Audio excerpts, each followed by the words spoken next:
नमस्ते दोस्तों, मैं हूं डॉक्टर पुनीत सिंह और स्वागत करता हूं आपका अपने यूट्यूब चैनल फार्मासाइट 2.0 पर। आज हम लोग बात करेंगे बच्चों को बुखार में दी जाने वाली पैरासीटामोल सिरप की डोज के बारे में। ये पैरासीटामोल सिरप होती है, इसकी डोज कितनी देनी चाहिए, किस हिसाब से देनी चाहिए, इसके क्या साइड इफेक्ट होते हैं और क्या क्या सावधानियां रखनी चाहिए इसको देने में, क्योंकि आज भी बहुत से लोग इसको उम्र के मुताबिक बच्चों को यूं ही पिला देते हैं, जो कि एकदम गलत तरीका होता है, जिससे बच्चे के लिवर को खतरा हो सकता है। मेडिकल साइंस के मुताबिक बच्चों को दवाई उम्र के हिसाब से नहीं बल्कि वजन के हिसाब से दी जानी चाहिए। यही मैं आज आपको अपनी इस वीडियो में समझाने की कोशिश करूंगा कि किन आसान फॉर्मूला से आप अपने घर पर ही इन डोज को मेजर करके बच्चों को दे सकते हो, जिससे बच्चों को कोई भी साइड इफेक्ट देखने को ना आए। साथियों, पैरासीटामोल जो सिरप होती है उसकी डोज होती है 15 mg प्रति किलो वजन के हिसाब से बच्चों को दी जाती है। यानी कि अगर आपके बच्चे का वजन 10 किलो है तो उसकी डोज होगी 150 mg, एक बार में उसको पिलाई जाएगी।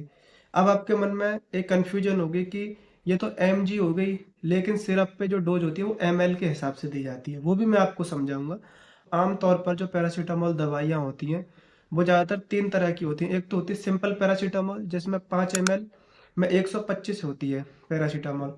दूसरे नंबर पर आती है ड्रॉप, जिसके 1 ml में 100 mg पैरासीटामोल होती है। और तीसरे नंबर पर आती है डीएच डबल स्ट्रेंथ, जिसके 5 ml में 250 mg पैरासीटामोल होती है। अब इसको आसान भाषा में मैं आपको बताता हूँ कि किस तरह से आप इसका ml निकाल सकते हैं। जैसे कि आप बच्चे को ये 250 mg की स्ट्रेंथ की सिरप दे रहे हैं, तो आप बच्चे का वजन है 10 किलो, तो 10 किलो में 0.3 का आपको गुणा कर देना है, तो डोज निकल के आएगी 3 ml। वो बच्चे को पिलानी होती है। यदि आप बच्चे को 125 mg की सिरप पिला रहे हैं तो 10 का गुणा कर देना है आपको। जैसे कि बच्चे का वजन है 10 किलो, तो 10 का गुणा कर देना है 0.6 में, तो डोज निकल के आएगी 6 ml। यदि आप बच्चे को ड्रॉप दे रहे हैं, जैसे कि आपके बच्चे का वजन है 3 किलो, तो आपको 3 का गुणा कर देना है 0.15 में, तो डोज निकल के आएगी 0.45, यानी कि तकरीबन 0.5 ml के आसपास आपको ये पिलानी होती है। दोस्तों, एक गलती आपको बिल्कुल भी नहीं करनी है, लगातार 2 घंटे पर दवाई पिलाते रहते हैं। ऐसा आपको बिल्कुल भी नहीं करना है। इसकी जो डोज होती है वो 24 घंटे में सिर्फ 4 बार दी जाती है। इसको 4 बार ही आप दे सकते हो मैक्सिमम, इससे ज़्यादा नहीं देनी चाहिए। इसके साथ में आपको कुछ सावधानियां भी रखनी होती हैं, जैसे कि यदि बच्चे का बुखार 102 डिग्री है तो बच्चे की कोल्ड स्पंजिंग करें, या फिर हल्के गुनगुने पानी से बच्चे के शरीर को पोंछते रहें बार बार, छाती को छोड़कर, या फिर सादा सिंपल नॉर्मल पानी से भी पोंछ सकते हैं। दूसरे नंबर पर यदि आपने सिरप खोल दी है, जैसे आज बच्चे को सिरप पिलाई वो आपने उठा के रख दी, तो 1 से 2 महीने के बाद में आपको वो सिरप बिल्कुल भी नहीं पिलानी है, चाहे उसकी एक्सपायरी उससे 2 साल बाद की ही क्यों ना हो। क्योंकि जितनी भी सिरपें होती हैं वो खुलने के 1 से 2 महीने बाद में ऑटोमेटिकली एक्सपायर हो जाती हैं। इस बात का आपको मुख्य ध्यान रखना होता है।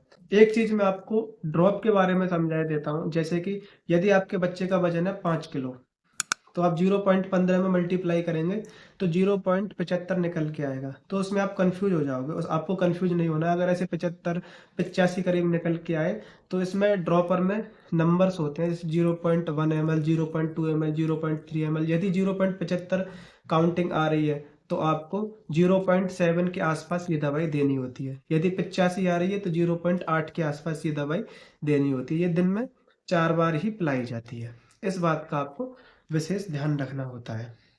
साथियों, इसके साथ ही यदि दवाई आप या तो ड्रॉप के ड्रॉपर से दें, या फिर सिरिंज से नाप कर दें, या फिर ढक्कन से नाप कर दें, जो कैप होता है सिरप के ऊपर, इन्हीं से दें। चम्मच से ना दें, क्योंकि चम्मच अलग अलग साइज की हो सकती है, इससे डोज गड़बड़ हो सकती है। और सिरिंज से या फिर ड्रॉपर से नाप कर दें, वो सबसे ज़्यादा बेस्ट होता है। इसके साथ में कुछ मैं आपको साइन बताए दे रहा हूँ कि बुखार के साथ अगर ये लक्षण देखने को आए तो आप घर पर इलाज ना करें, तुरंत ही अपने बच्चे को नज़दीकी डॉक्टर या फिर हॉस्पिटल में जाके एडमिट करा दें। जैसे कि यदि आपका बच्चा बुखार के साथ में बच्चे को झटके आ रहे हैं, दौरे पड़ रहे हैं, तो आपको तुरंत ही हॉस्पिटल में दिखाना चाहिए। बुखार उतरने के बावजूद भी बच्चा सुस्त है, खेल नहीं रहा है, बहुत ज़्यादा सुस्त बच्चा है, तो उसको दिखाएं। सांस लेने में दिक्कत आ रही है, निमोनिया है, तो भी बच्चे को दिखाएं। या फिर बच्चे के स्किन पर लाल दाने, बैंगनी कलर के दाने जो कि दाबने पर सफ़ेद नहीं हो रहे हैं, तो तुरंत डॉक्टर के पास में ले जाकर दिखाना चाहिए। बच्चे में यदि पानी की कमी हो, जैसे कि आंखें अंदर की ओर धसी हुई हो, या फिर 6 से 8 घंटे पर उसने टॉयलेट ना किया हो और रोने में उसको आंसू नहीं निकल रहा है, तो ये भी गंभीर स्थिति होती है। इसमें आपको डॉक्टर को दिखाना चाहिए। इन सभी बातों का आपको विशेष ध्यान रखना होता है। मेरी इस वीडियो को उन माता और पिता के पास में जरूर शेयर करें जो कि अपने बच्चों को इस तरह की सिरपें पिलाते हैं। मिलते हैं अगली वीडियो में, तब तक के लिए स्वस्थ रहिए, सतर्क रहिए। जय